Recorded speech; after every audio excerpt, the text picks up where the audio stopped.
Hello everyone, good evening, and welcome to N Simplex Pachinko. I am your host, Obi-Wan Pez, and here tonight we are going to be doing some work with number theory, as well as taking any sort of requests that people would be interested in working on. So I have finally made it into my work office, as we are going to be starting classes in week and a half now. Yay. And it's been kind of interesting. I've finally gotten access to that math book that I was talking to you about, Matthew, I think, or Kiwi Gamer, or both. It's been a long summer. It's been a long year and a half. So yeah, doing mathematics is the book that I got for my senior seminar, where we math education majors had to teach each other items out of this. It's basically a sophomore level proofs book and proofs course, but then we had to teach each other and learn how to teach based on getting some experience in our little classroom with 10 people in it, maybe. I think there were like 8 or 10 math education majors in our cohort. It was a good little class. So I really enjoyed. I mean, I enjoyed my time with my peers much more than I enjoyed the class necessarily. But being able to then discuss how to teach, what exactly we're supposed to be doing here, that sort of stuff, that was good. Most of us had only had, some minor experiences teaching in a public school setting, and it was mostly like, you're up front and the teacher is sitting at the back. They gave you the lesson plan and you just had to perform. So it wasn't like particularly difficult. It was just,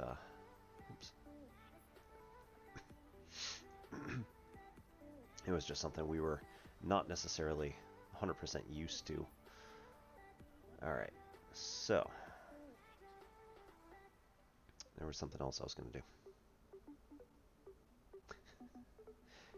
Yeah, hooray. Alright, I needed to put a message up that we were going to actually be doing this tonight into the couple of chats that I actually have access to.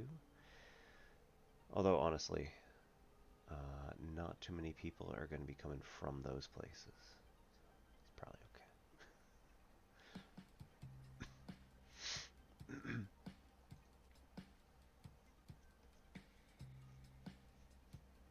And a writer, I'm looking for somebody who brings everything to the table.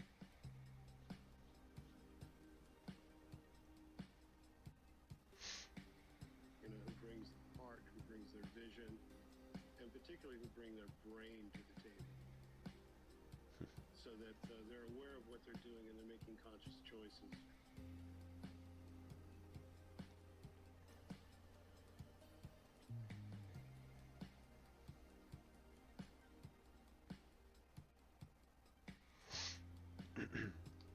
Anyway, yeah, I'm not gonna bother spending a whole lot of time and putting up messages and stuff like that. As much as I like to advertise, those servers are not particularly mathematically oriented. So, anyway, I will advertise in my own time. So what we're going to do is we're going to look at, it says here, this is from Toronto.edu, so Okay, great. Now let's make it better. these are publicly available questions within within number theory. At Toronto.edu.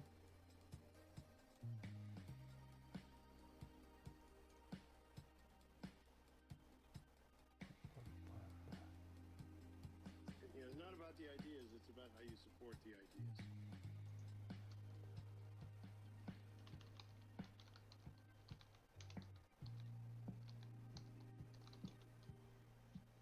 Yep, University of Toronto.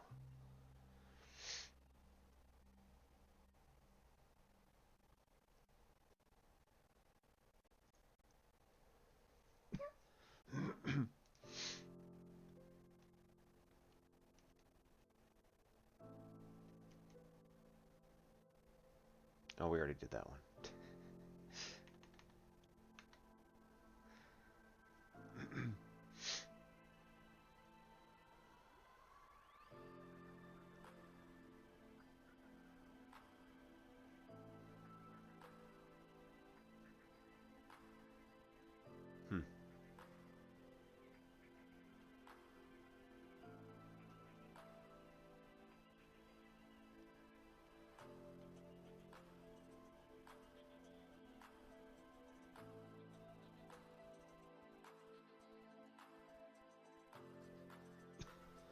Hmm.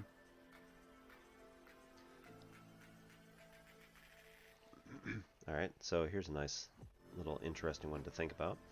How many zeros are there at the end of 1000 factorial? So first off, the definition of factorial is super important if you don't know it already, but n factorial for any number n is greater than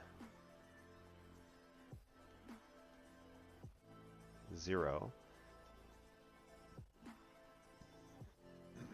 and n needs to be, we're really going to define it as n is just going to be an integer for what we're doing. There is a way to use non-integer values inside the factorial, but yeah, we're not doing that. At least not today.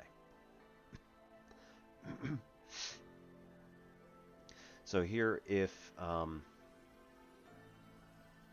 okay, I guess we can shorten that. Right, if n is a positive integer,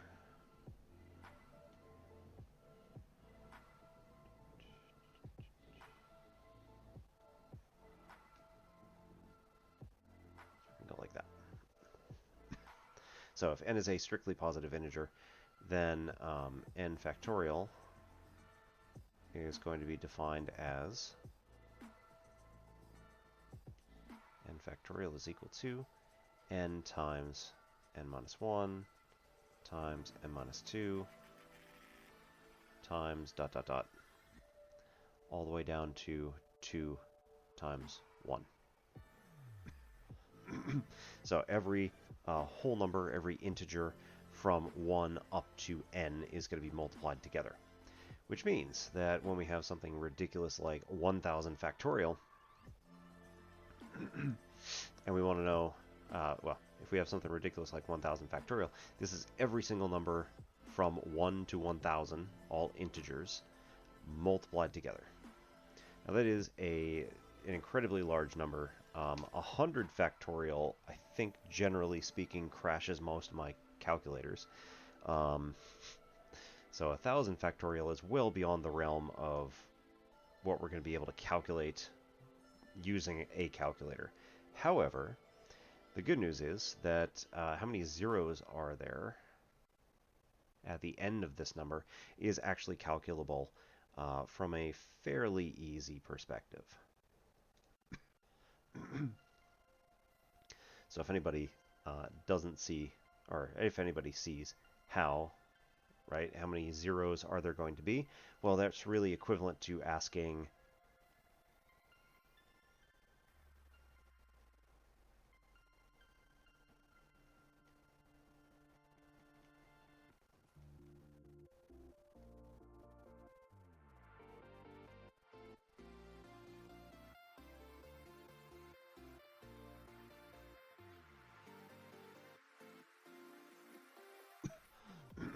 right, how many numbers are going to end in 0? How many numbers are going to end with 2 zeros? And I guess technically how many numbers are going to end with 3 zeros, although that's just going to be the 1, because it's just going to be 1000.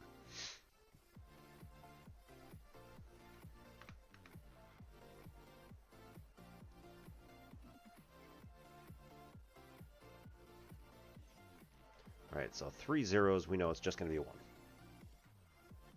how many numbers are going to end in two zeros? Exactly two zeros. So here we know that this is going to be all of our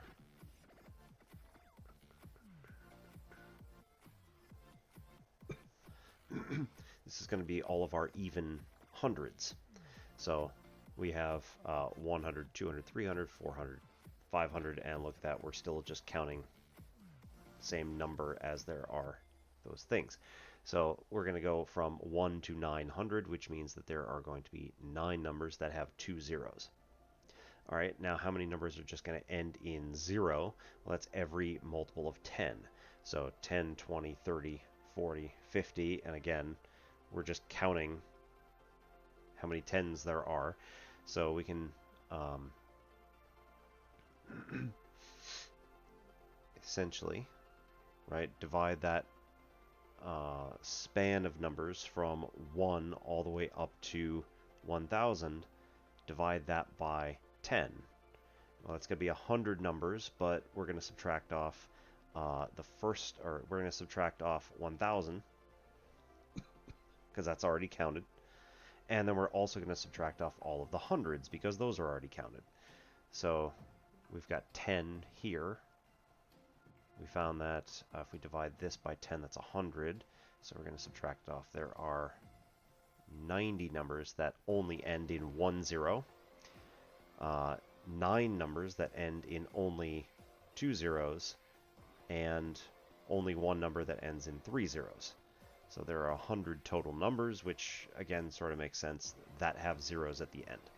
Then you say here, we've got 90 numbers that are going to have 1 0 at the end. We have 9 numbers that are going to have 2 zeros at the end, and only 1 number that's going to have 3 zeros at the end. So this is going to be a 90 plus an 18 plus a 3. So here we're going to get 111.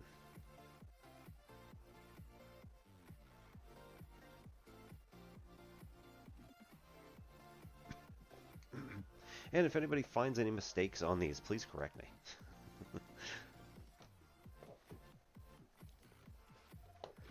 My address is nsimplexpachinko@gmail.com, which I am mostly going to keep open for mathematical purposes. Obi1pez@gmail.com is mostly going to be for gaming purposes. So if anybody, for some reason, wants to okay. If anybody wants to send me emails about gaming content, I guess you can find me there.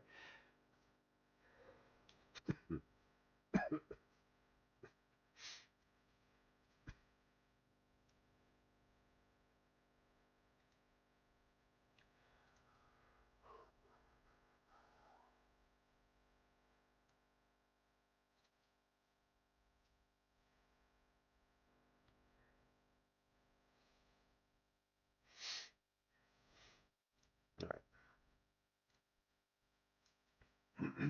So number theory is really all about coming up with solutions to problems that are some sort of patterned,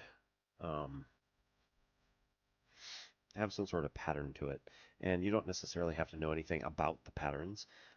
It's just, you know, it's going to be kind of cool stuff like this right here, right? How many zeros are there at the end of 1000 factorial? Well, now we can go through a systematic way of figuring that out.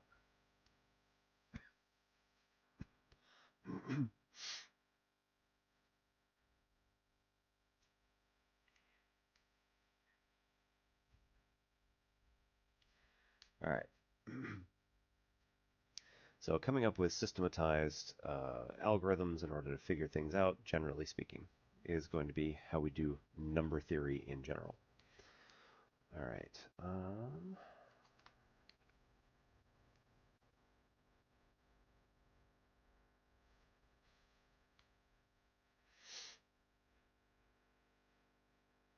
I'm not sure necessarily how to do this one, but let's give it a shot, because I don't think it should be terribly difficult.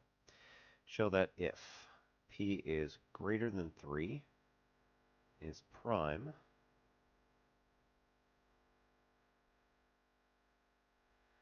that p squared mod, p squared is going to be equivalent to 1 mod 24.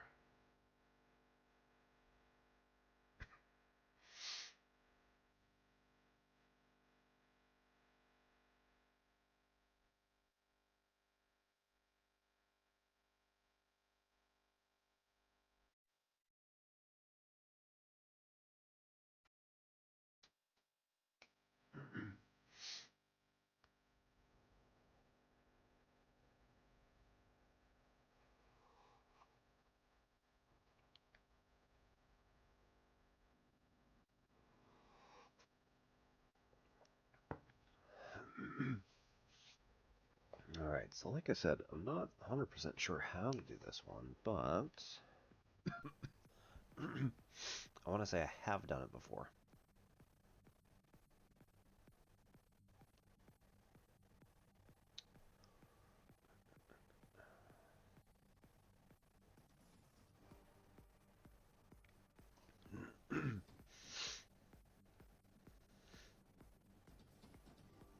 Okay, so let's just think about this with numbers that we know. First of all, anything that is between, well, 4, which again, it has to be prime in the first place, and it has to be greater than 3. So these are prime numbers greater than 3. So we've got 5, 7, 11, 13, 17, and 19, and 23 are all going to be less than 24. And these, when you take mod 24, are equivalent to themselves.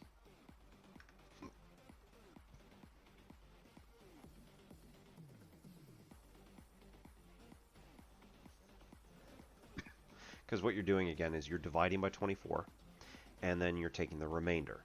So in this particular case, if we take 5, for example, and we take 5 mod 24, the answer is just going to be 5. So that's it. 7 mod 24, again, same thing. 7 divided by 24 is 0 with 7 left over, so it's just 7 again. It's when we start getting larger than 24 that things are going to get more interesting.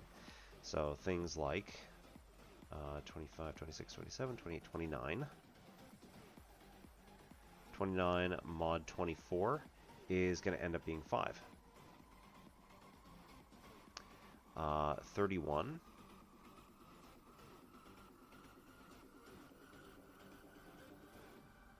is going to be 7 over 24, which is right there. Not 7/24, but 7 more than 24. So that's that. Let's see. So 31, 33, 35, 37.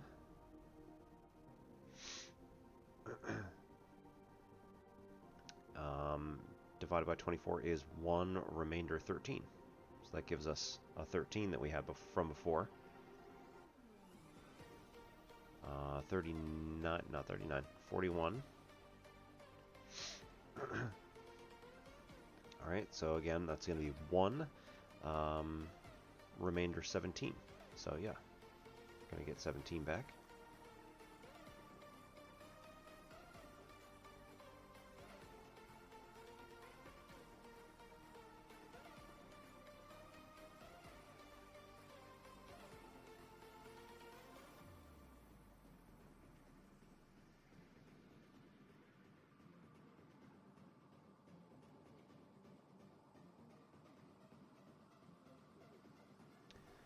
Alright, 43 is going to get you 19.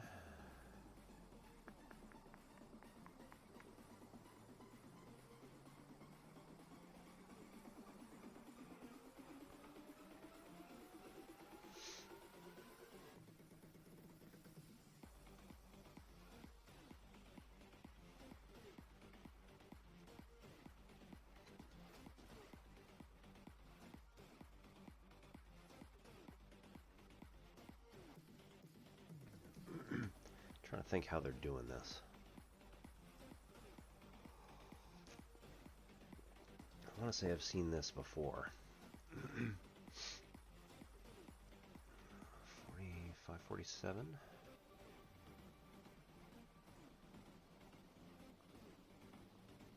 It's 23. Yep. 49, 51, 53. It's going to be 2, remainder 5. So that's going to tie again back to 5.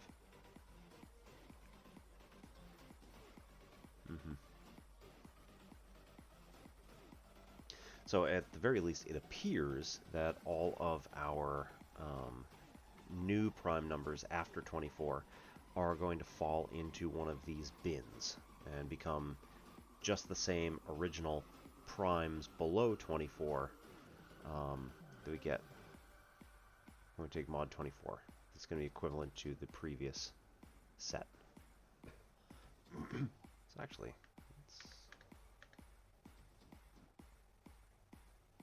let's look at this. So 53.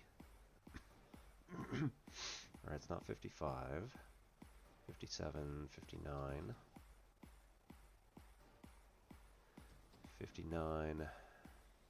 It's going to be 11.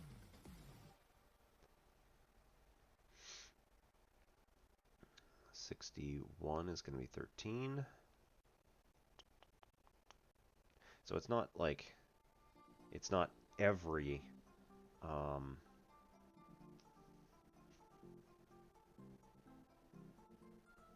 we're not going to get the exact same value. We're not going to go through like every single value in that first list every time. We just skipped over, what was that? It would have predicted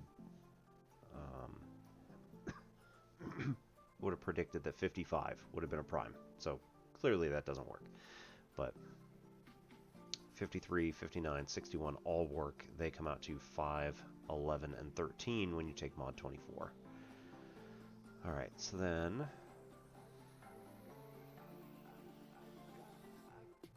63, 65, 67. Right?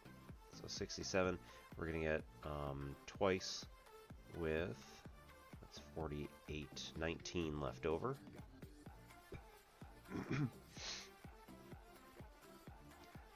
And then 69, 71 is going to be twice remainder 23.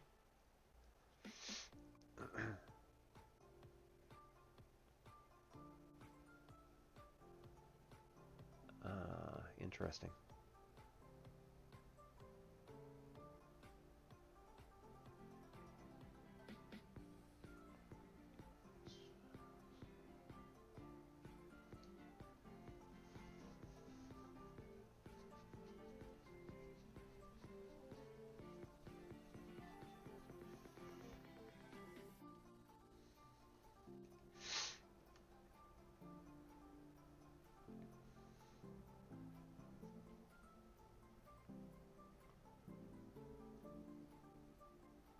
Okay, so in principle it's working. So if p greater than 3 is a prime number, then therefore we're going to get p squared is equal to 1 mod 24, which means when we divide p squared over 24, we're going to get some multiple of 24.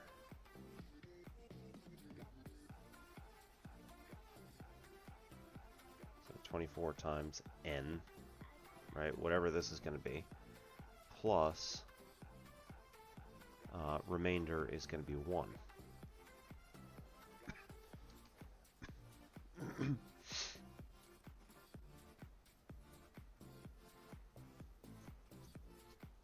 That's what that means, right? So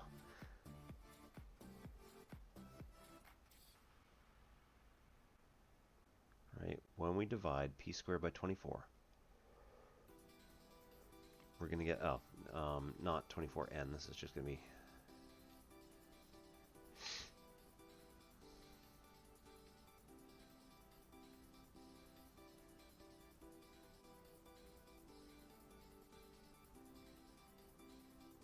going to get a whole number.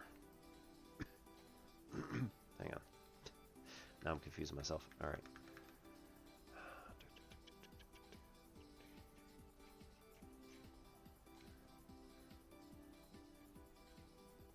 All right, p squared divided by 24 is going to be equal to some n value plus 1.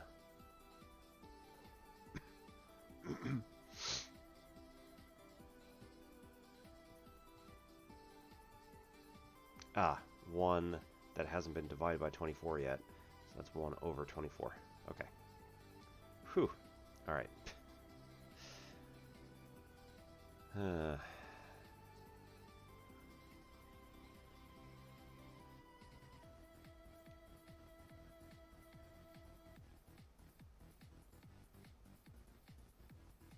Or p squared is going to be equal to 24n plus 1. There we go.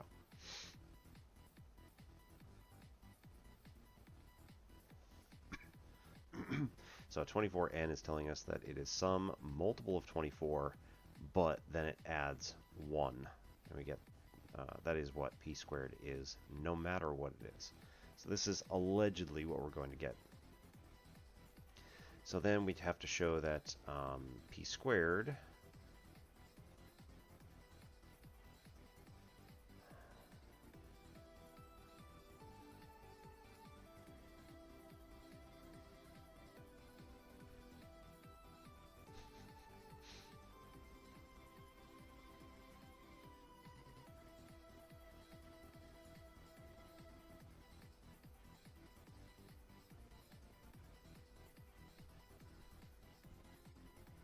we have to show that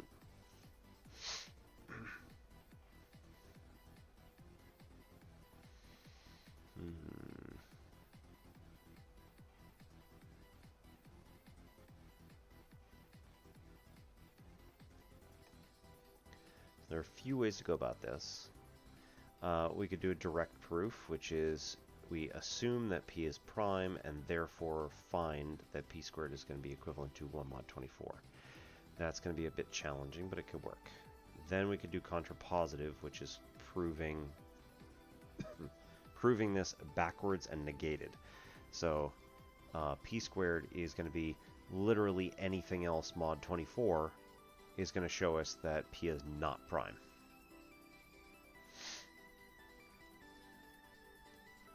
Which could work, I suppose. I have a feeling that's going to be a little awkward.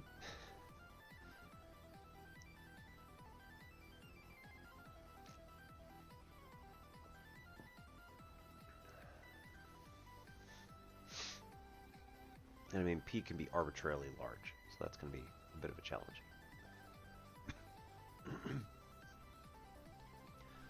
Right, alternatively, we can show that any higher prime is going to end up falling into one of these bins here when we do mod 24.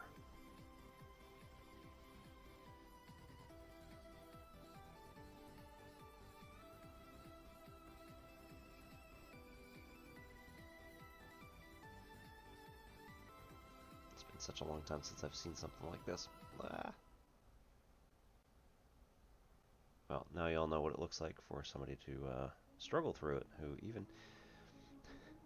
even I am occasionally. Not quite stumped, but I'm going to need more time on this, I think. In theory, I could also just go look it up, but this is also another thing that I'm going to suggest you all probably want to do, probably want to work on, is that be challenged. Feel comfortable in this space of not being comfortable. And no, that's not a contradiction in terms. Be happy in not knowing, because this is a puzzle which can be worked out. And it's going to be amazing.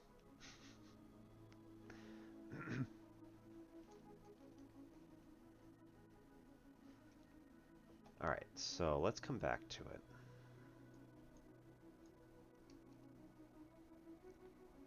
I'm positive that I've done this one before, but I just can't remember. All right, if p and p squared plus 2r prime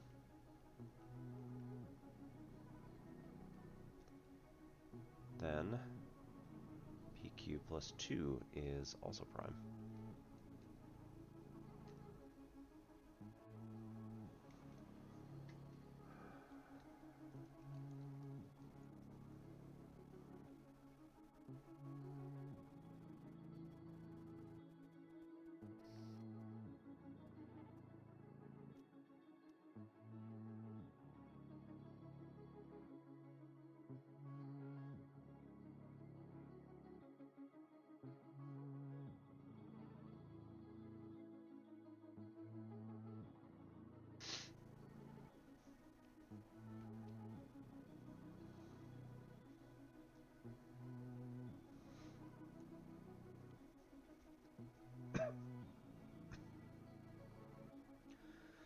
So let's see. P times p squared plus 2 is not prime.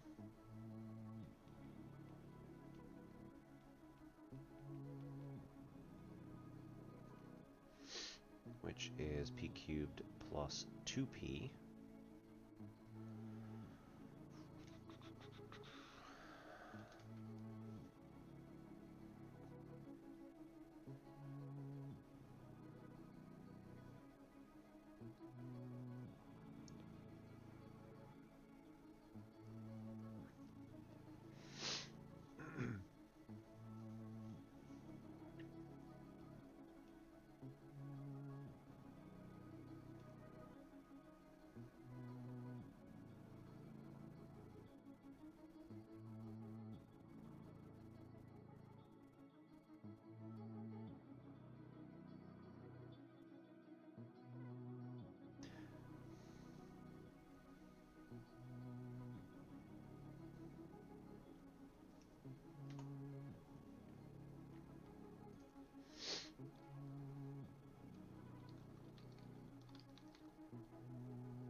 Alright, so let's write the other possibility. So this is going to be the contrapositive.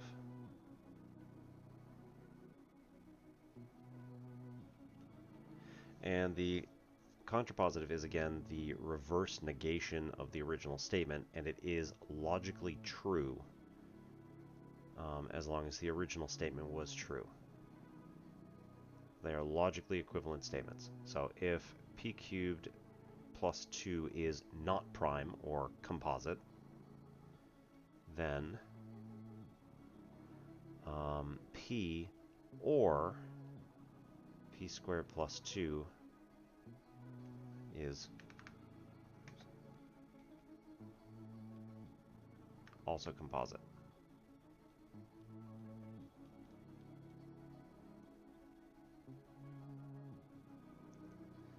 Maybe we'll change the p's as well, because that is kind of leading that it is a prime.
so if we had n cubed plus 2 is equal to two numbers multiplied together, so a times b.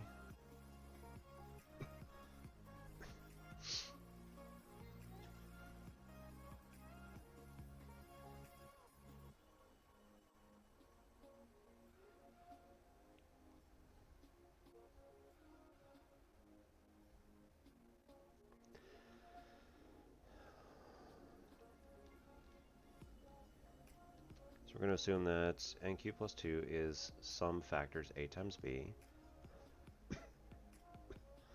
And we have to prove that either n itself is composite or n squared plus 2 is composite.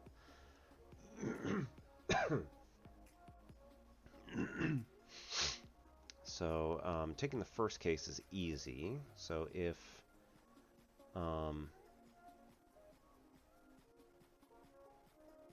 I'm doing a different assumption, aren't I?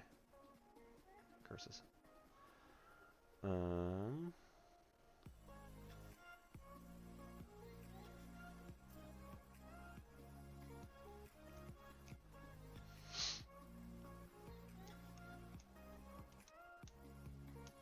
Yeah, I wanted to plug something in for n, but that's not how this works.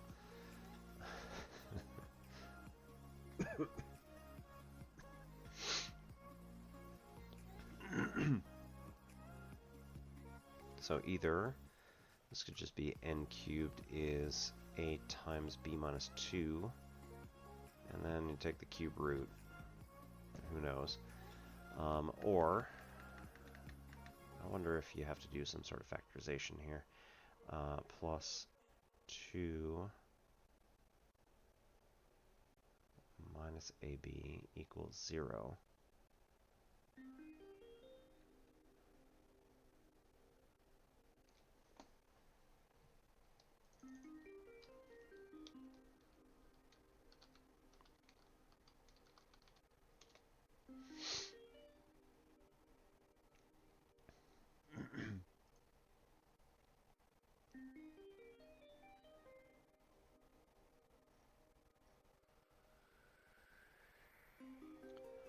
Alright, this was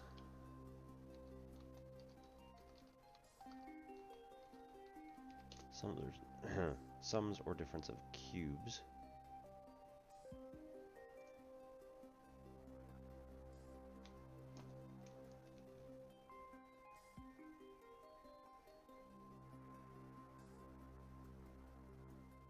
Which is really the same thing, it just kind of all depends on your perspective.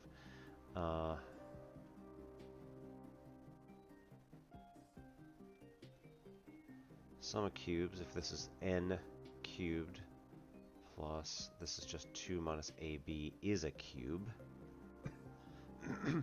I can't necessarily do that, can I?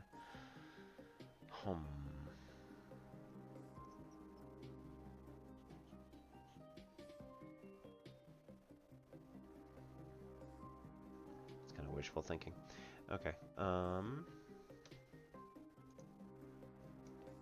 don't have some cubes.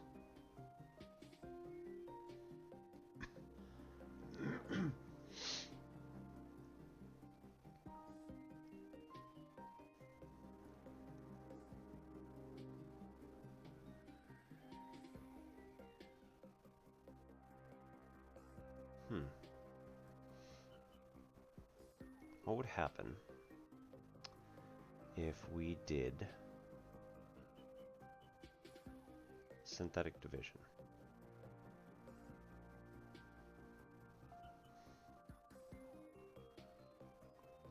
So, this would be some factor that we want.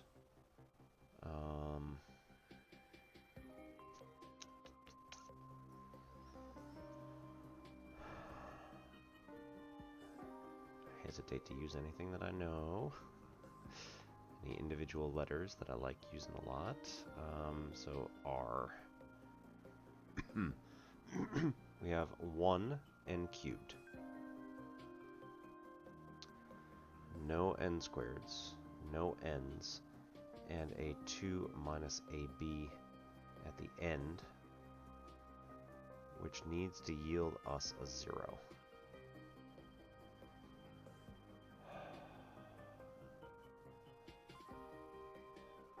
I get the feeling this is going to get us exactly nowhere.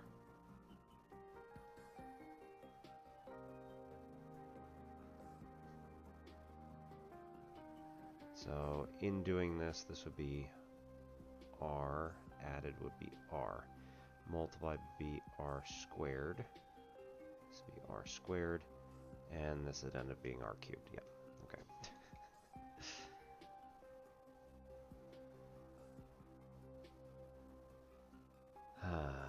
Yeah, literally it's just the exact same thing, you're just solving for a different term.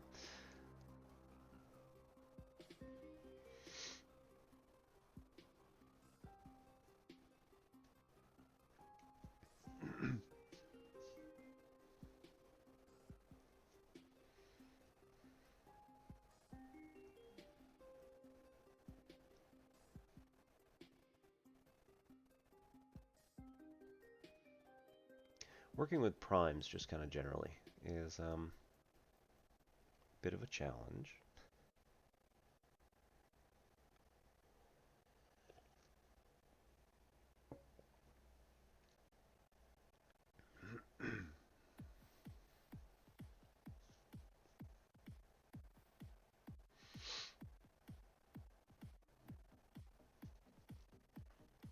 Alright, so without actually proving the other one, we could also use the previous piece over here.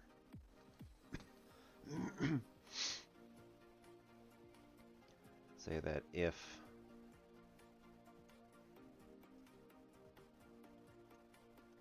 P is prime,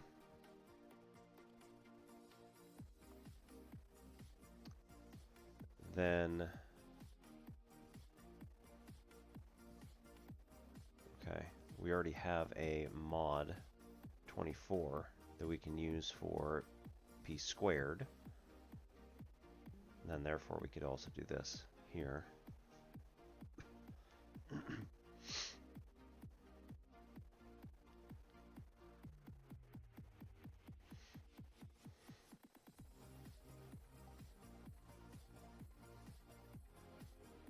It's not necessarily going to tell us that it's prime.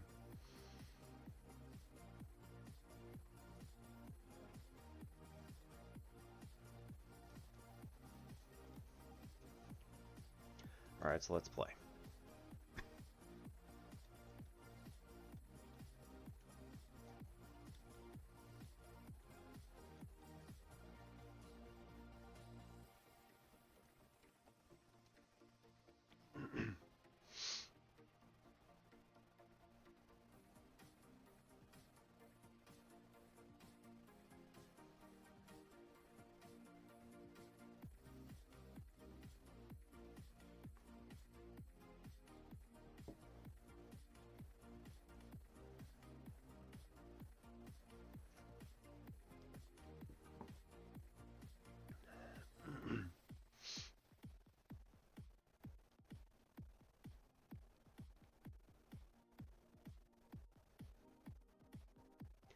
Alright, and then adding 2 to P squared is going to cause this to become 3 mod 24. Again, however big it might be, P squared plus 2 could be written as 24, some multiple of 24.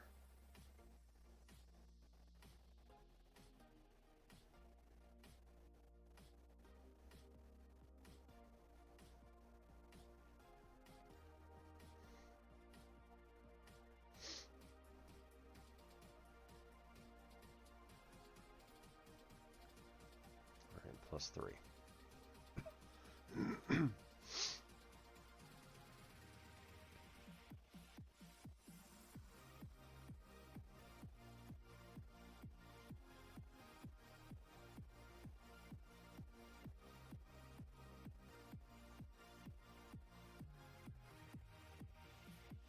to be the same number. All right. So if P squared is therefore going to be 24m plus 1, then P squared plus 2 is going to be 24m plus 3. Okay, then P cubed plus 2 is also prime. So how do we prove that?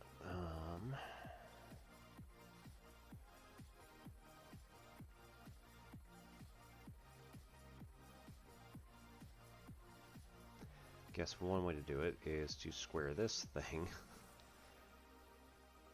and show that it is going to be a 1 mod 24.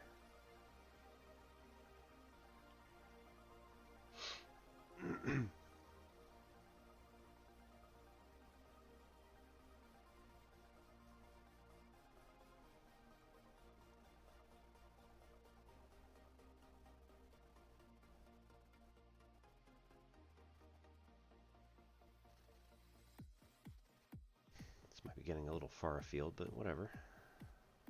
This is how we learn. Alright, so p cubed plus 2 parentheses squared is going to be equal to p to the 6th plus 4 p to the 3rd plus 4. Which is then going to be, we have to show it's equivalent to 1 mod 24.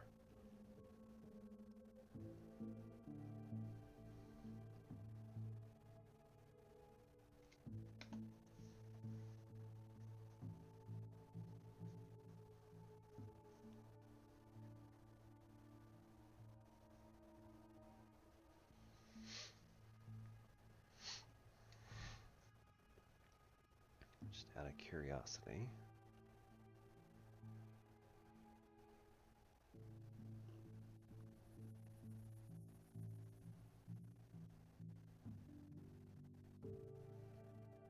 P to the 6th plus 0, p to the 5th plus 0, p to the 4th.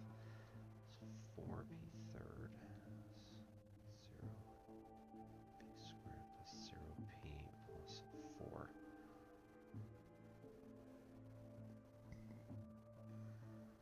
P squared plus 0p plus 2.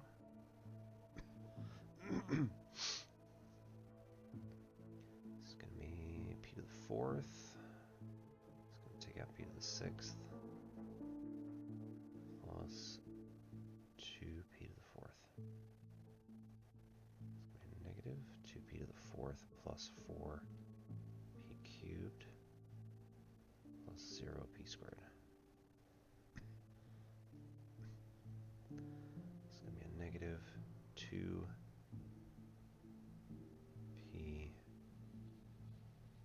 squared. Yeah, negative 2p squared.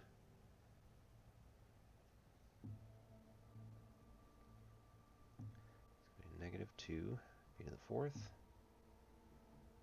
0p cubed minus 2, oops, that's 4p squared. It's going to get us a positive 4p squared and a positive 4p cubed plus 0p. It's a plus. This is going to be a plus 4p. So 4p cubed plus 0p squared plus 8p. So negative 8p plus 4 at the end there. And this is not going to come out nicely. So 4p squared minus 8p plus 4. That's all gone. That'd be a plus 4. But it's not gonna knock out all the terms. So this is not divisible by the above term. You know what, let's just do one of these.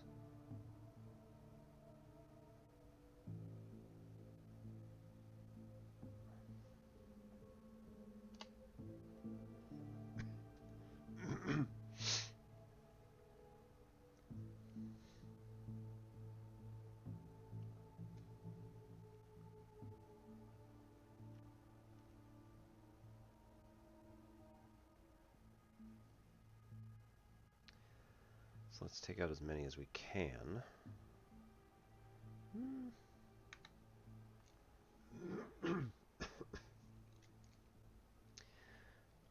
Hmm. I should have remembered, right? This is actually kind of what we're trying to do. We're going to end up with some remainders. So if we can take out the above terms, that makes it easier to work with. But it doesn't necessarily mean that it's going to be completely perfect or whatever. Let's try it out, just in case. Just in case. So this is going to be a 4p squared. Plus 0p plus 8. And subtract the bottom here is going to be a negative 8p minus 4 divided by p squared plus 2.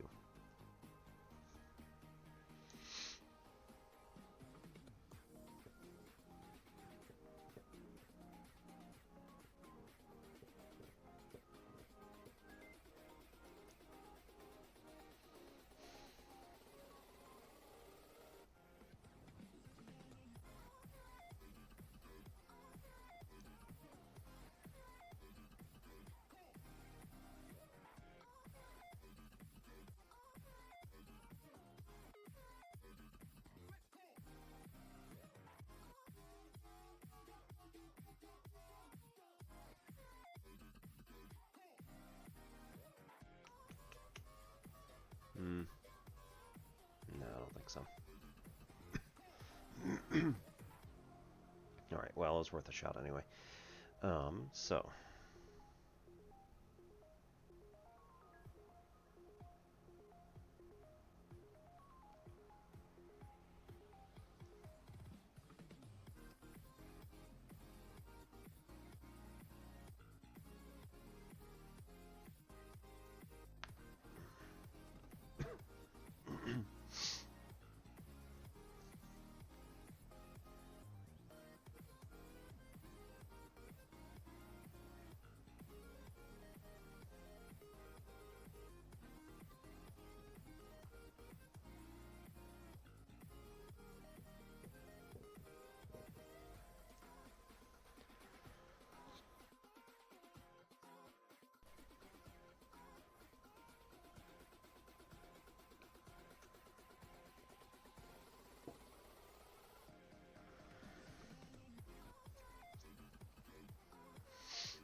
Well, I hope this is riveting for the other two of you.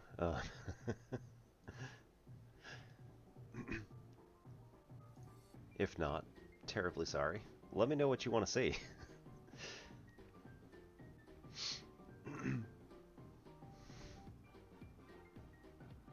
I think it's been too long since I've actually done any like number theory type stuff. Eventually I'm going to make a breakthrough on this, but it's going to take possibly hours of staring at this thing. So I think maybe let's move on to a different problem, and maybe we'll come back to this in a bit. So maybe one that doesn't involve prime numbers, because I think that's my holdup right now.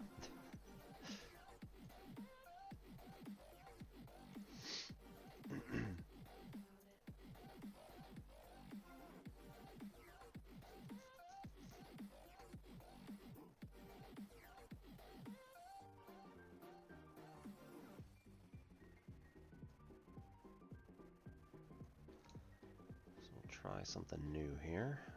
Show that GCD of 2 to the A minus 1 and 2 to the B minus 1 equals 2 raised to the GCD of AB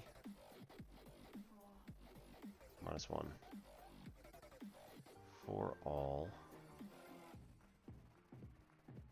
a, b, which are positive integers.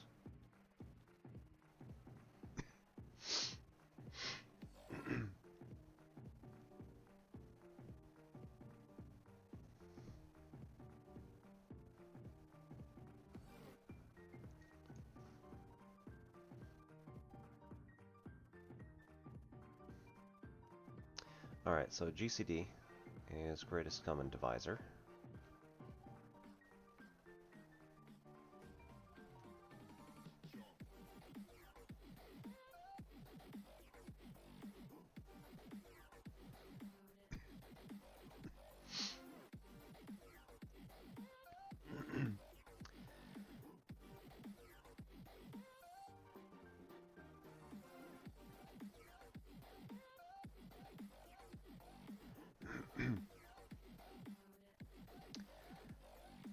So the greatest common divisor between these two numbers, 2 raised to the a minus 1 and 2 raised to the b minus 1, is going to be 2 raised to the greatest common divisor of a and b minus 1. So, in order for two numbers to have a greatest common divisor, there exists some other value which will divide both of them. So 2 to the a minus 1 over some c value, and 2 to the b minus 1 over the same c value are both going to be, again, positive integers.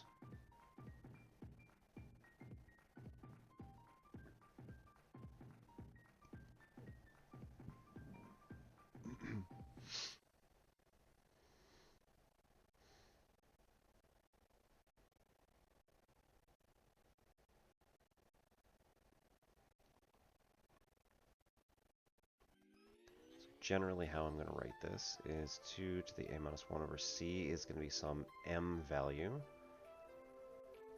2 to the b minus 1 over c is going to be some n value, where both m and n are going to be positive integers. Right, if it divides nicely, it's got to be a positive integer when you divide the c value.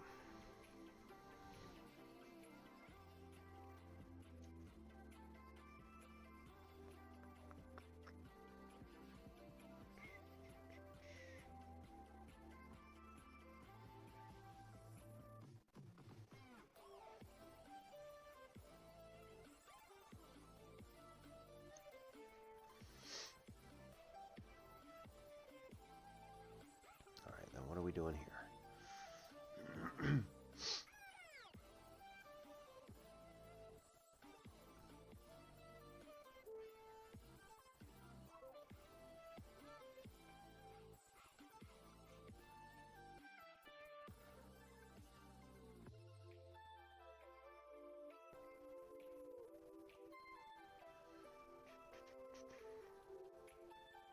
So GCD of a comma b means that both a over d is going to be equal to some, oh boy, q and b over d is going to be equal to some r, where q and r are going to be positive integers. Again, we're getting a little bit lost in the weeds here. It probably doesn't really matter all that much. It's probably a much easier way to do this, but we're trying. So q and r are both going to be integers here. Okay.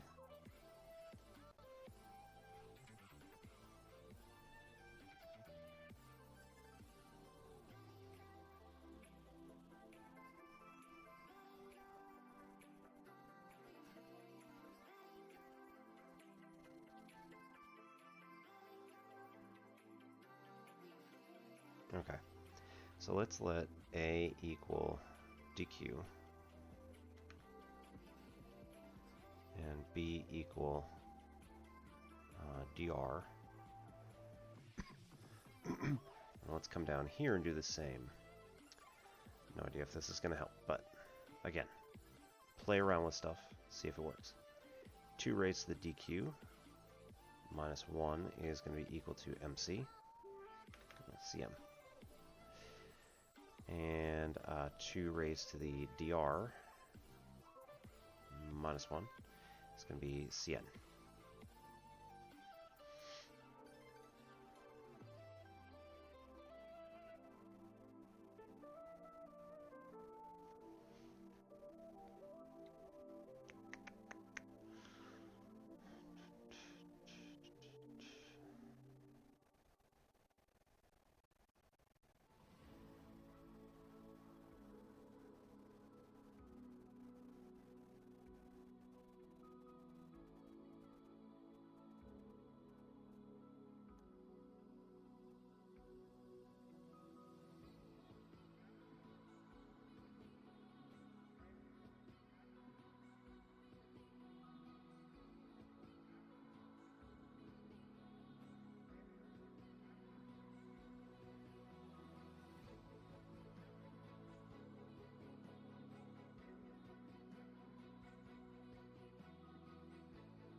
Okay, somewhat interestingly, 2 raised to the dq is equal to cm plus 1 implies that since this has to be even, and this whole side has to be even,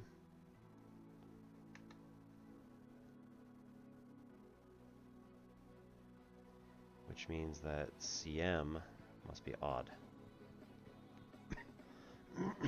No idea how that's going to help us, but this does mean that both C and M have to be odd numbers, which is not that surprising because we had to take 2 raised to a power minus 1 is going to usually get us an odd number.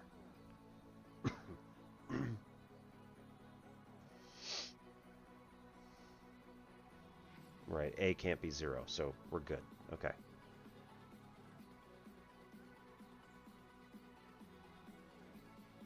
So yeah, 2 to any positive power minus 1 is going to get us an odd number divided by C equals M. C and M individually have to be odd numbers also. Odd divided by odd is odd. So we're good. It's a verification, I guess.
Man, I'm just striking out tonight. Okay.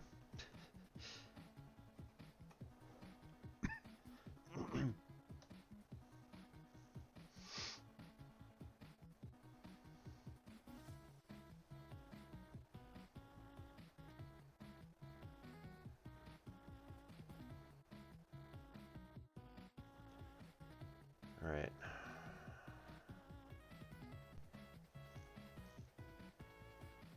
So if the greatest common divisor over here has to be the same as 2 raised to the greatest common divisor of these two things.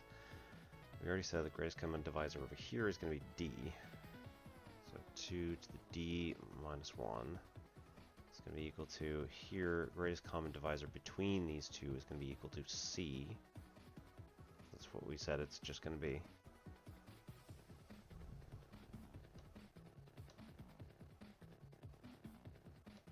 Let's simplify things a bit, right?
This is kind of in the style of Mersenne primes. That's kind of fun.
Let's do something weird again. So, we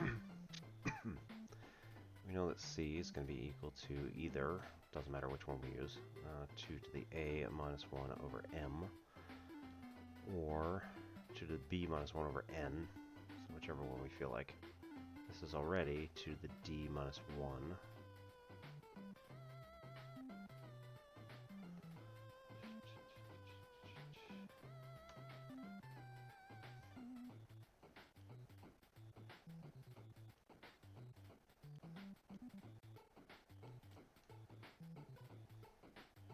Let's just see what happens if we play with these. So this will be 2 to the a minus 1 is equal to m times 2 to the d minus m, Alternatively, over here, this is going to be 2 to the b minus 1 is equal to n times 2 to the d minus n.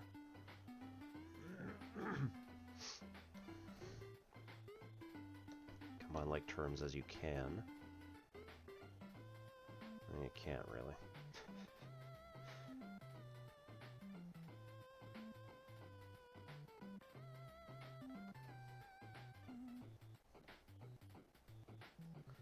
So 2 to the a minus m 2 to the d is going to be equal to 1 minus m. Here you can factor out d2's. 2 to the d times 2 to the a minus d minus m equals 1 minus m. Does that help? Probably not. Oh, goodness.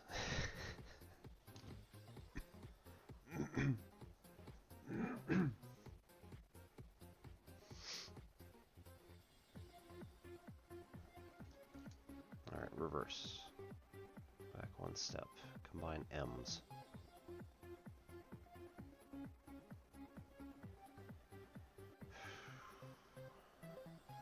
Two to the a minus 1 is equal to m 2 to the d minus m. That was what we had up there. Okay.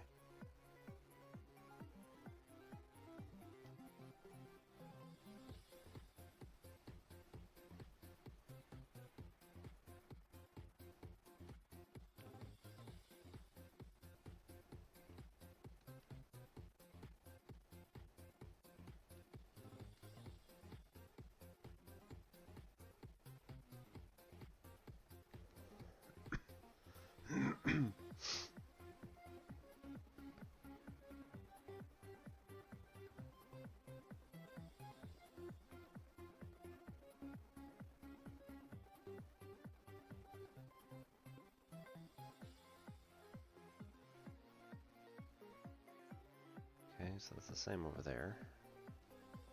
B minus 1 is equal to n to the d minus 1.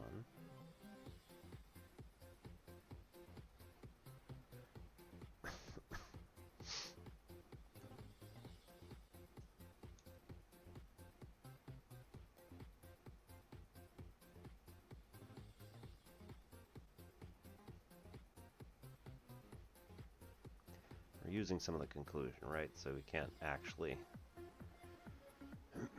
we need to show that these are equivalent. We can't show that they are equivalent yet. Man.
I don't think we're going to get anywhere on this either. Yep, batting 0 tonight. Alright, this is a common problem that I see all the time on the AMATIC exam, which is the American Mathematical Association of two-year colleges.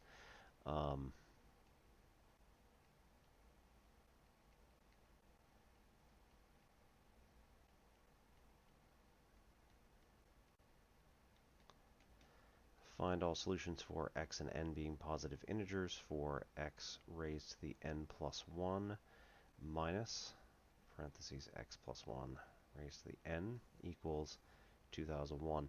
This is one that, I mean, pretty much any time that one of these math competitions has like a fun little question like this, it's almost always going to have the current year in it. This was written in 2001, hence why the 2001 is out here.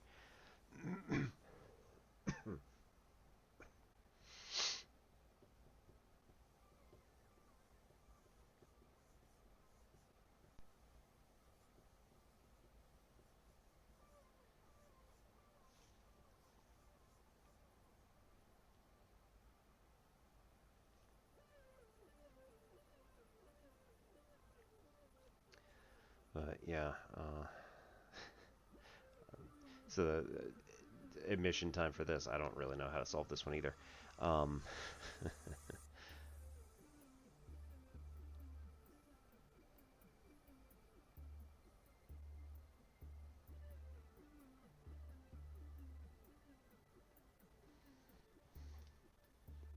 on one of them that was similar to this, it was like, the sum of two or three cubes is equal to the current year. And in that one, you can set, like with the three of them, you can set one of them equal to just a cube. And then you try to figure out what the other two are going to be based on a table. So you just basically open up your table in your calculator and figure out like which one's the only possible solution.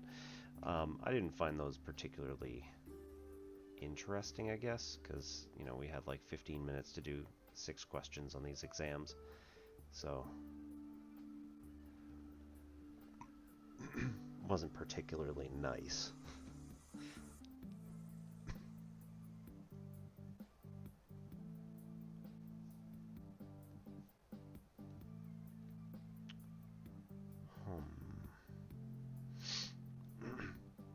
Might be able to do something like x plus 1 minus 1 raised to the n plus 1, and then break out one of them.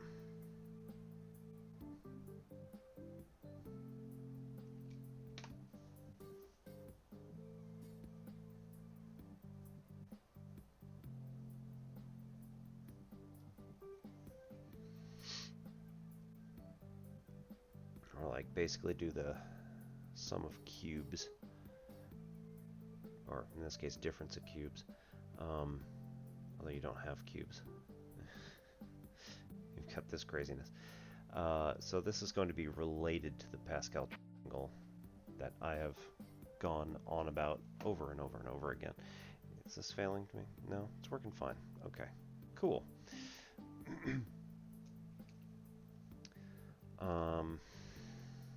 Right, because how does this relate to the previous row in the Pascal triangle? X to the n plus 1 is going to be x times x to the n.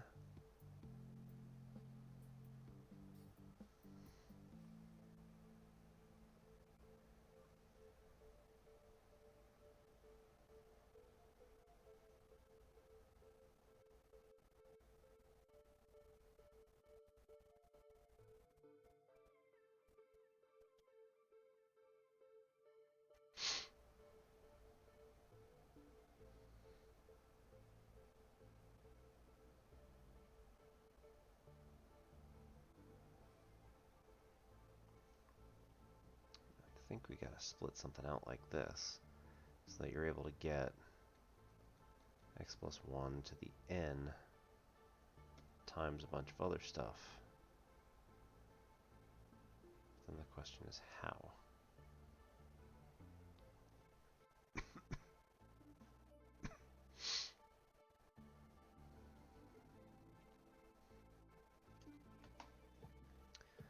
So let's see.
very nicely, does it?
Alright, it's getting a little bit frustrating.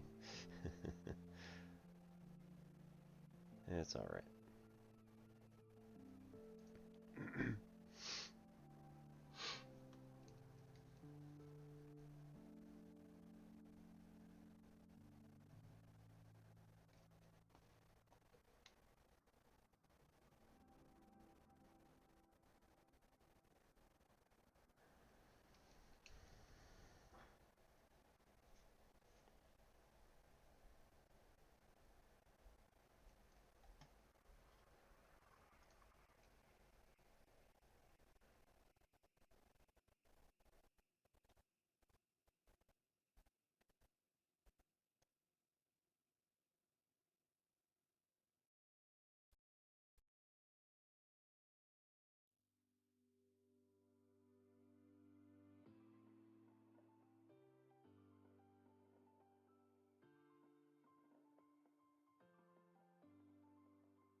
One sec.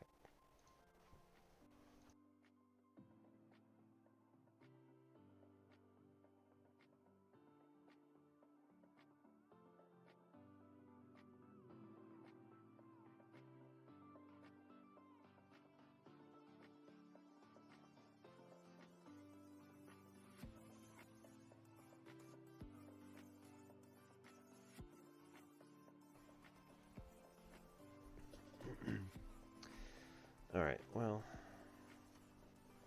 let's end the night on a positive note and pull out some stuff in here that I can actually do.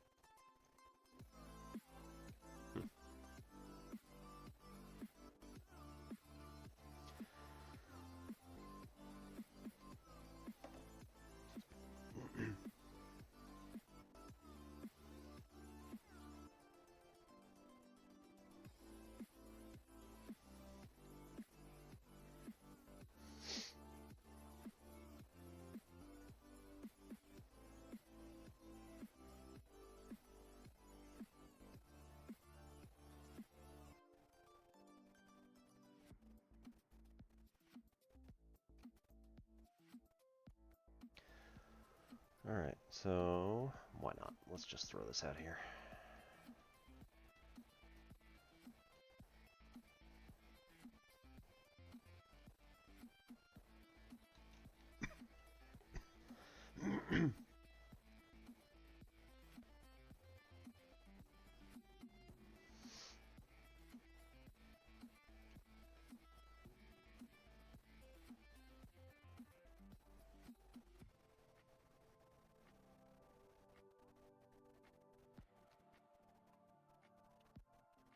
So each of the propositions that are given will either be true or false. So these are actual binaries.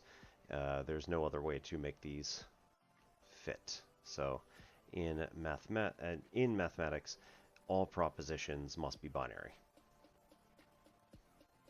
Otherwise, you can't have a mathematical propositional calculus. It's, maybe philosophically you could have non-binary propositions, but within mathematics. That's all we've got. So then you've got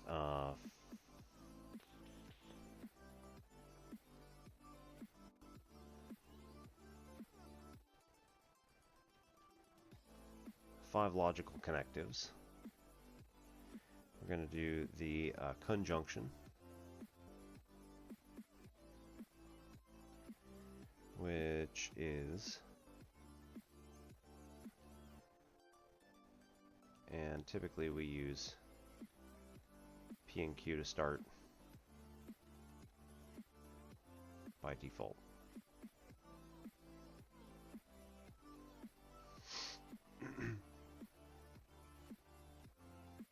So conjunction is going to be P and Q, or sometimes written as P caret Q, like that.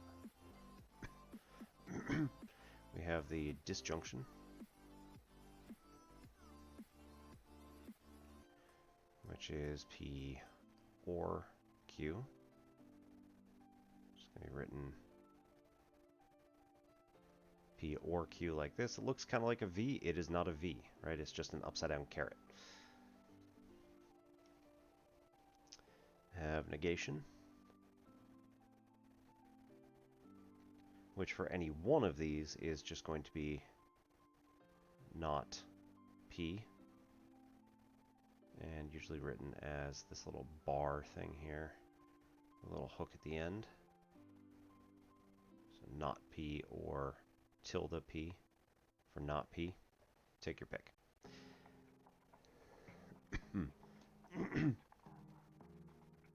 Conditional,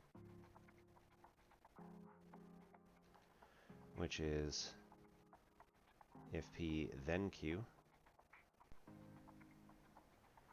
which is that P implies Q. And the biconditional,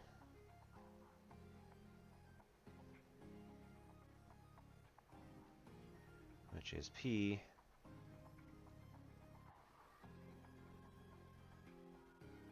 if and only if Q. I guess really it doesn't need a comma there. Just get rid of that. So this is written as P implies Q and Q implies P at the same time.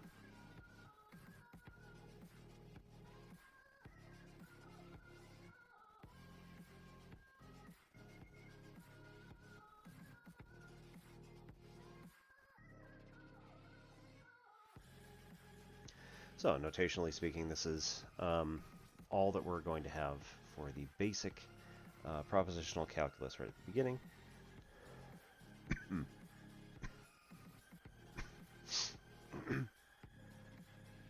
And if either P or Q, well, no.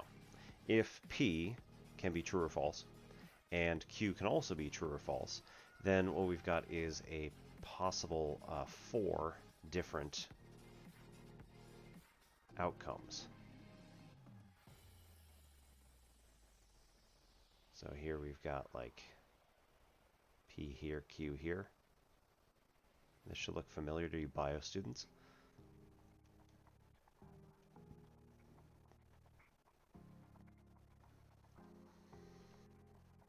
Right, this is a Punnett square.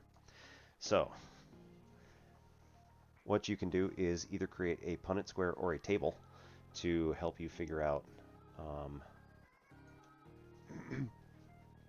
the validity of whatever particular thing you're looking for will be. So in the case of, let's say, P and Q,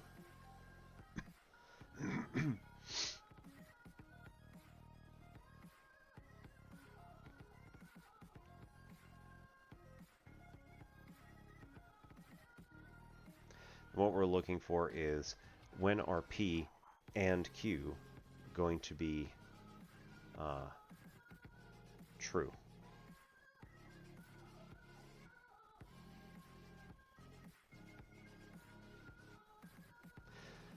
So in terms of P, we've got here when P is true and also Q is true, then P and Q will be true.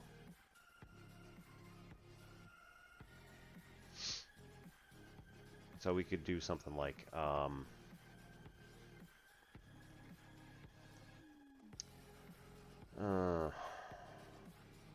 P,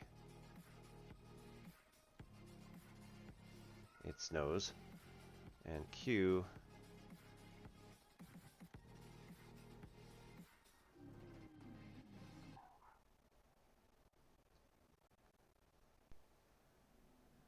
there is no school. There is no school.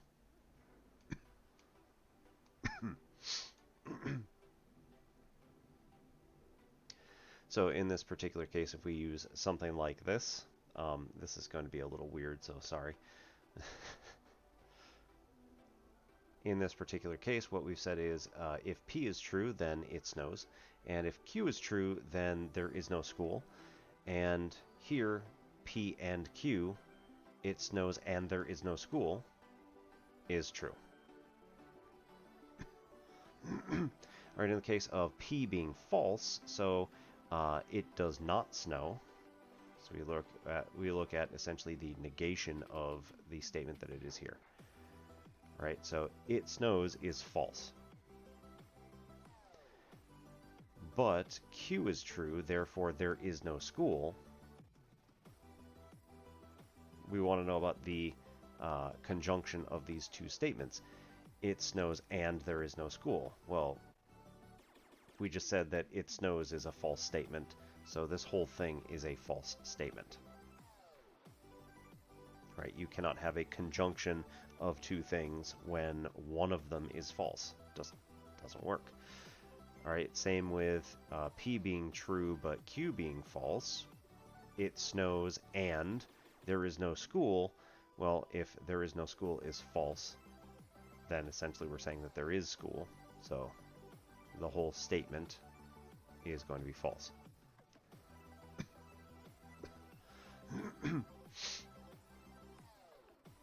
For false false, here we're looking at it snows and there is no school. We're looking at, well, it snows is false, and also there is no school is false. So if you're trying to say what's the conjunction of these two statements, well, that's also false. There is no connection between them.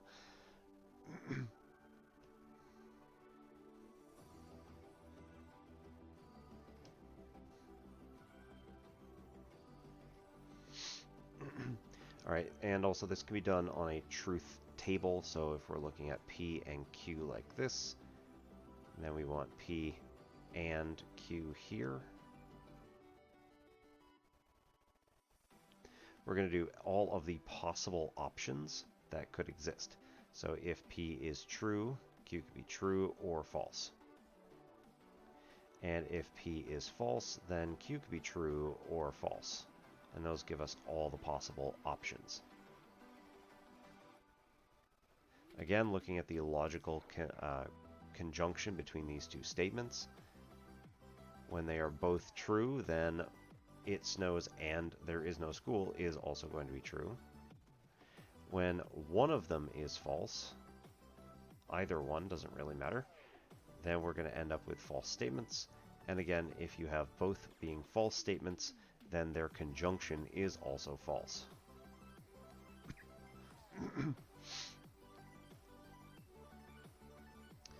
All right. In the case of disjunction, we're looking at an or statement.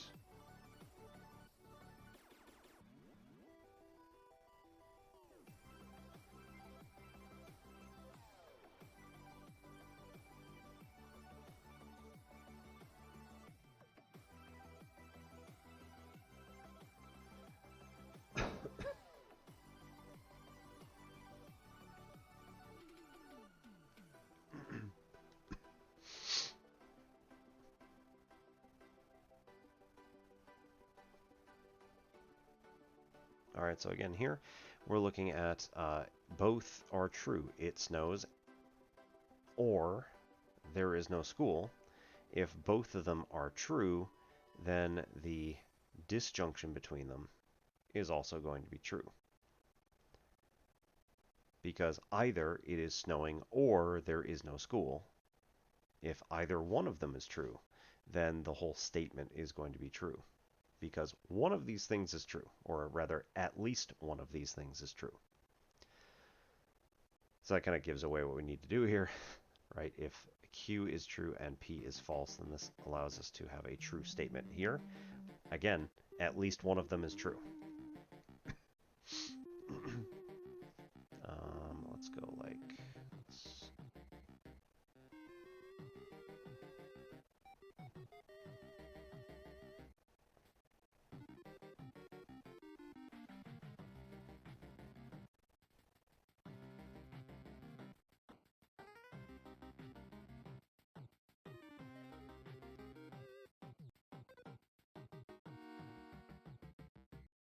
So again, if P is true and Q is false, then the whole statement is going to be true because at least one of them is true.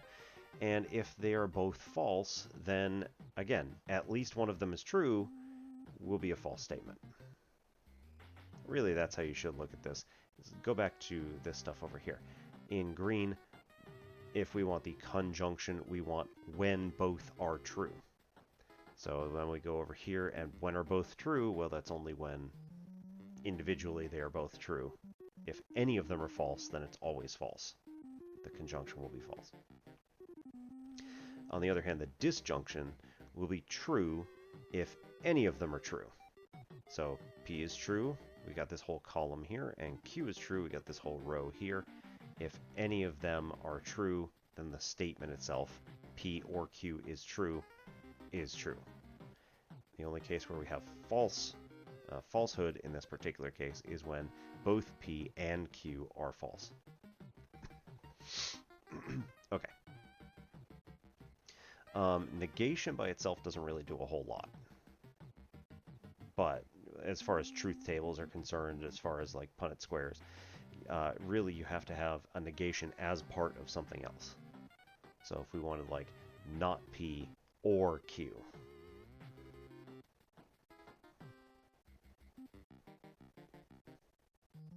makes it a little awkward.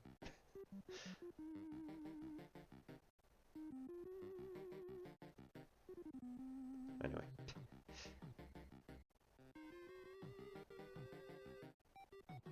I lost my cursor again. There we go. Again, this is not a V, even though it looks like a V.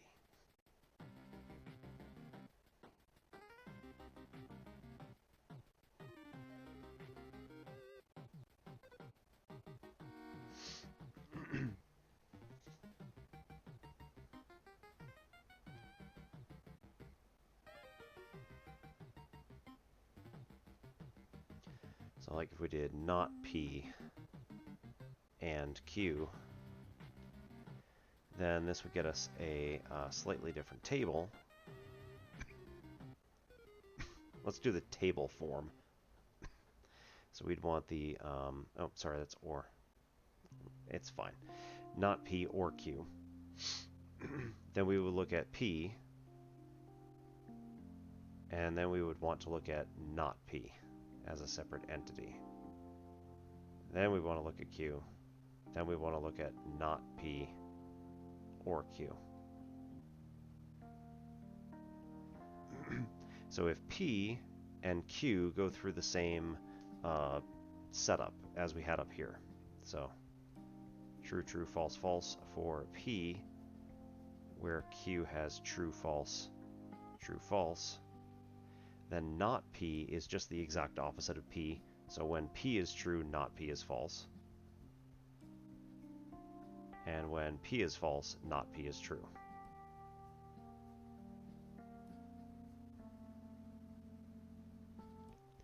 And then we look at these two columns for not P or Q. And again, if either of them is, if at least one is true, then the statement is true. So false true for not P or Q is going to be true. Because again, at least one of them is true. False false, we have a false. True true, we have a true. True false, we have a true. So when P is true, but Q is false, is the only case where not P or Q is false.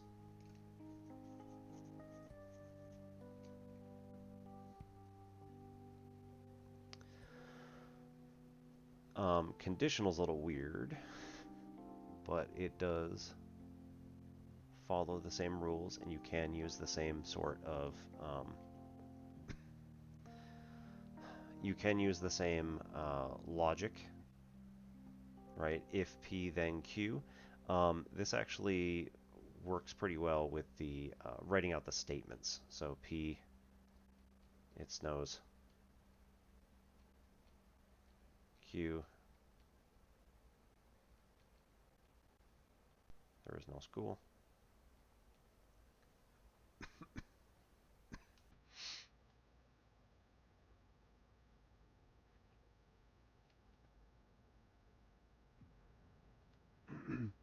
Now with the conditional, this says that P implies Q if it snows. Then there is no school.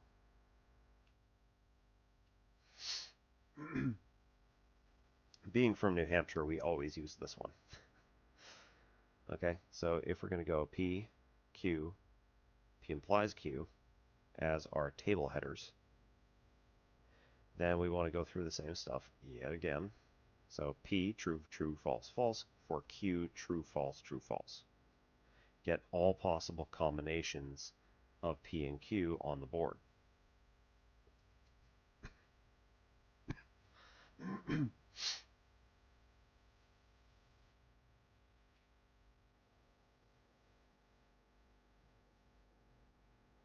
All right, so the easy one is saying, is P implies Q a true statement if it snows and there is no school? Does it imply that if it snows, then there is no school? Right? So it snowed and also there was no school. So therefore, the conditional statement is going to be true because if it snows, then there is no school held up in this particular case. All right? If it snows, but then there still is school,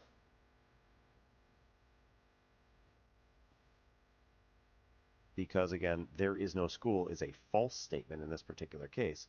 So it snowed, but then there was still school. So like you only get a little dusting or something like that. Then that means that this conditional was false. It snowed, but there still was school. So I don't like that one.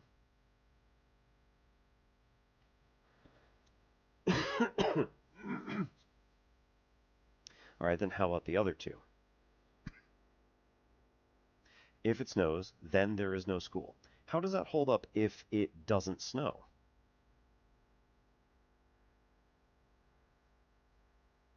Well, if it doesn't snow, then you can't make any predictions. So therefore, this still holds, right? The conditional statement is still true. If it snows, then there is no school. I just don't know what's been happening, right? Because, well, as far as we know, this statement is still true if it doesn't snow at all. You could still think in your head, if it snows, there's going to be no school, but then if it doesn't snow, eh, I guess we can't make any conclusions. Because it could be that it doesn't snow, but uh, there still is no school. So false, true.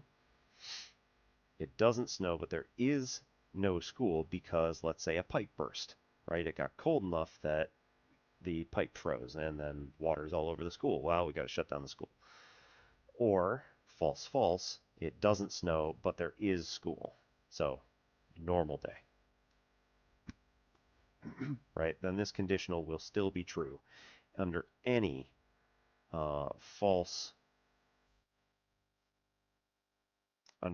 false initial condition here. So if it doesn't snow, we can't make any conclusions based on this conditional. All right.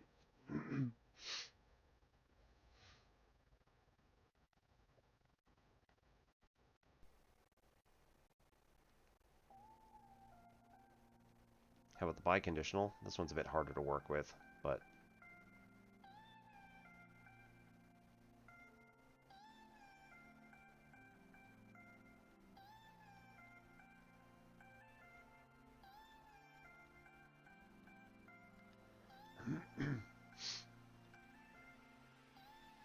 now what this is really saying, what the biconditional is really saying, is that both P implies Q and also Q implies P. So P implies Q and Q implies P. So really, we can't do the biconditional just yet. We've got to look at P implying Q and then also Q implying P. So P implies Q, we already did that. That's true, false, true, true.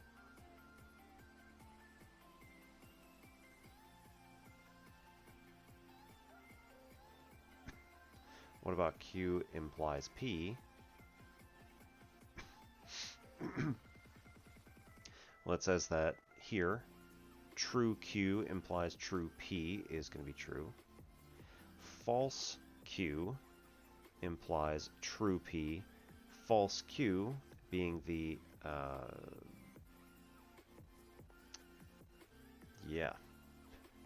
the conditional that we're having here is going to be true.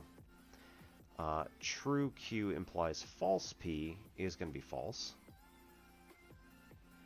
And then false Q implies anything, again, is true. So.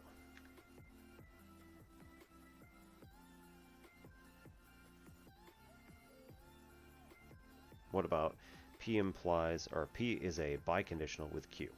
So we have both P implies Q and Q implies P. So now we look at these two columns here and we say, well, anytime that both of them are true, then we're going to end up with a true biconditional. So what is that? That's true and true up top for when P and Q are both true. And also, when P and Q are both false, we get true statements in our conditionals, which means that the biconditional is going to be true. And then looking at the other two, one of them is false and the other is true. Well, this is going to be, interestingly enough, right, these are both going to be false. So P is biconditional with Q really only counts when we have both P and Q having the same thing.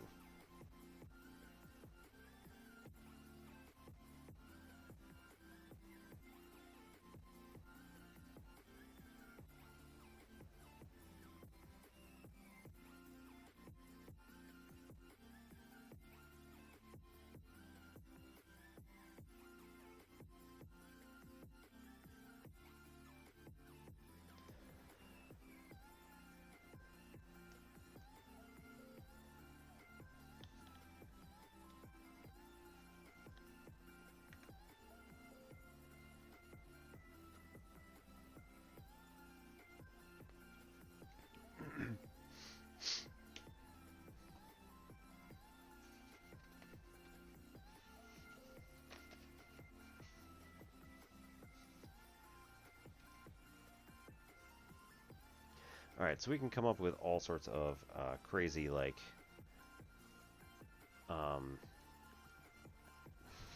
larger statements that involve nots and ors and ands and conditionals, biconditionals, all this stuff. So it gets a little bit complicated, but at the same time, if you remember how all of this stuff individually works, then you start having, you can basically start creating an order of operations to say, okay, what are the things that we need to figure out first before we get to the next one? So in order to do biconditional, you have to have two conditionals, one going forward and one going backward.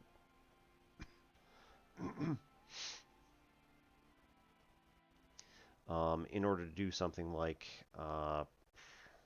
not parentheses P or not Q, and P implies Q. So if we wanted to figure out something like this, right, this is really complicated, but at the same time, if you break it up into doing these kinds of truth tables, it's really not hard. So we need an and. This is going to be the last thing that we do, right? So we need a truth table for this stuff here, and we need a truth table for this stuff here. And then we're going to and them, which means that we need a conditional statement, and then we also need a let's do P or not Q, which implies that we need a not Q somewhere in there. And then we also need the not negation of this whole thing. So I would do P, Q, not Q, P or not Q, not, parentheses, P or not Q. And I would do P implies Q.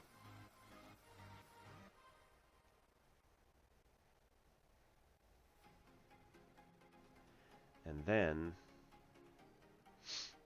this is the not, parentheses, P or not Q, and P implies Q.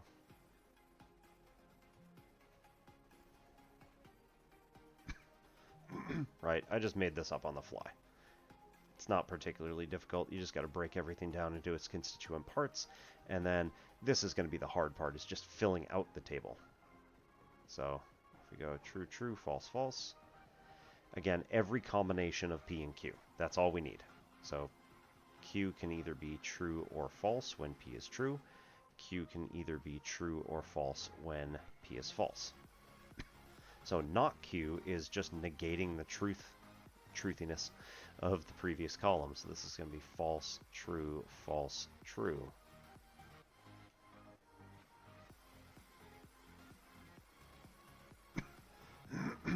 This is P or not Q. So take the first P with the not Q table. And again, anywhere where at least one of them is true, the whole P or not Q will be true. So P is true, Q is false is going to be true. P is true, Q is true is true. P is false, Q is false is false. And P is false, Q is true, not Q, sorry, those are all not Q's. Not Q is true, then that's also going to be true. So true, true, false, true. All right, then we go over to, we could just keep going across, that's fine. Then negate what I just did. So false, false, true, false. P implies Q is going to be just what we did up above, where the only problem that we have is if P is true and Q is false, then we've just, negated the entire, not negated, we've just proven that the implication is false. So this is going to be true, false, true, true. Just like we had up above, right? P implies Q, true, false, true, true. Then not, parentheses, P or not Q, which is this column here, and P implies Q, which is this column here. So what do we have for an and statement? Again, they have to be both saying that it's true. So false and true is false. False and false is false. True and true is true. And false and true is false. So this whole statement is going to be equivalent to just the negation of P or not Q up here. So these are going to be logically equivalent statements. Yeah, P implies Q offers no additional information for this particular truth table, right? It doesn't change anything. It's just keeping it exactly the same as it was before. Alright, I think this is probably good enough. For tonight, anyway.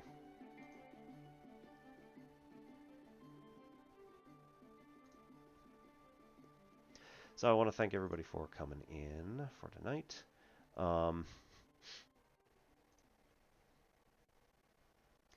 And we will do some more mathy type stuff on Wednesdays.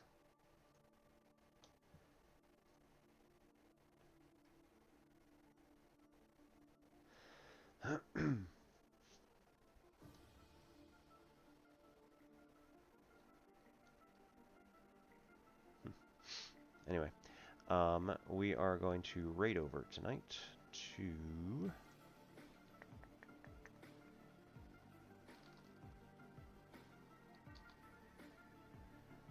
I think we're going to go see Adriosa tonight. She is doing the Elder Scrolls Skyrim, and I'm going to, frankly, just play my own Skyrim game parallel to hers. So, hope everybody has a good night.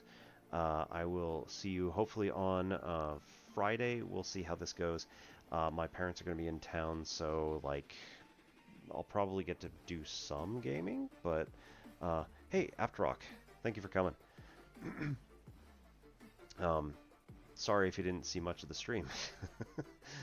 But anyway, hope you have a good night. I will be back for game night on Friday, maybe a bit late. And again, next Wednesday, probably again a bit late. Once my parents go to bed, then I'll be able to hang out here. So we'll see what time that is. Yeah. All right. Have a good night, everybody. This is Obi-Wan Pez, signing off for N Simplex Pachinko. Have a good night.